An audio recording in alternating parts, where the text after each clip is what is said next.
গত ৫ আগস্ট ছাত্র জনতার গণবিক্ষোভের মুখে ভারতে পালিয়ে যান বাংলাদেশের সাবেক প্রধানমন্ত্রী শেখ হাসিনা।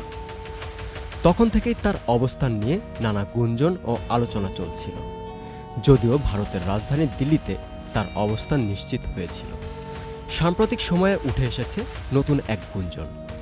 শেখ হাসিনাকে নাকি অন্য কোথাও সরিয়ে নেওয়া হয়েছে।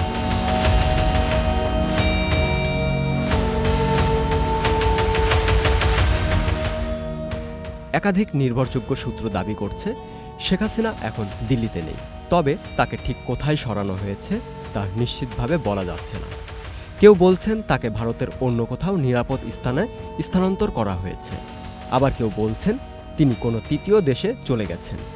তবে সরকারিভাবে এ নিয়ে এখনো কোনো স্পষ্ট বক্তব্য পাওয়া যায়নি।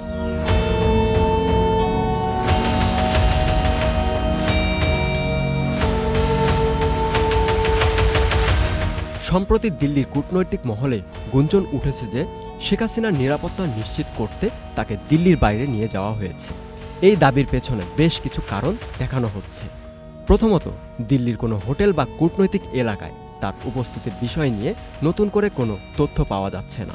দ্বিতীয়ত, ভারতের পক্ষ থেকেও তার বর্তমান অবস্থান নিয়ে কোনো আনুষ্ঠানিক বক্তব্য আসেনি।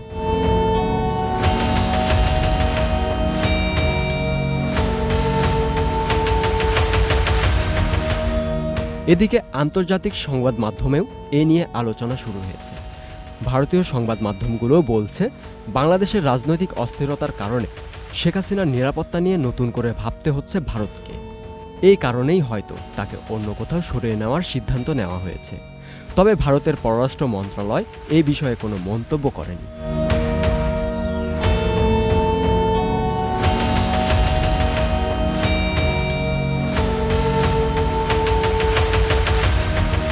এদিকে সাধারণ জনগণের মধ্যেও বিষয়টি নিয়ে নানা প্রশ্ন দেখা দিয়েছে। কেউ বলছেন শেখ হাসিনাকে ভারত সরকার রাজনৈতিক আশ্রয় দিয়েছে, আবার কেউ মনে করছেন পরিস্থিতি আরও জটিল হয়ে উঠতে পারে।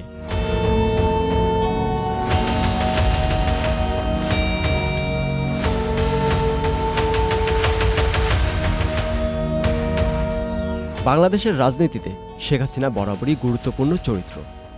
তার অবস্থান ও ভবিষ্যৎ পরিকল্পনা নিয়ে যে ধোঁয়াশা তৈরি হয়েছে তা রাজনৈতিক অঙ্গনে নতুন মাত্রা যোগ করেছে। তিনি কি সত্যিই দিল্লির বাইরে? যদি হ্যাঁ, তবে কোথায়? ভারত কি তাকে রাজনৈতিক আশ্রয় দিয়েছে, নাকি তিনি তৃতীয় কোনো দেশে গেছেন? এসব প্রশ্নের উত্তর এখনও অস্পষ্ট। তবে এটুকু নিশ্চিত, তার ভবিষ্যৎ কার্যক্রম বাংলাদেশের রাজনীতিতে বড় ধরনের প্রভাব ফেলবে। সরকার কিংবা ভারত কেউই এখনও আনুষ্ঠানিকভাবে কিছু না বললেও পরিস্থিতি গভীরভাবে পর্যবেক্ষণ করা হচ্ছে। আগামী কয়েকদিনে হয়তো এ নিয়ে আরও নতুন তথ্য সামনে আসবে। দীপক পাল, ২১শে টেলিভিশন।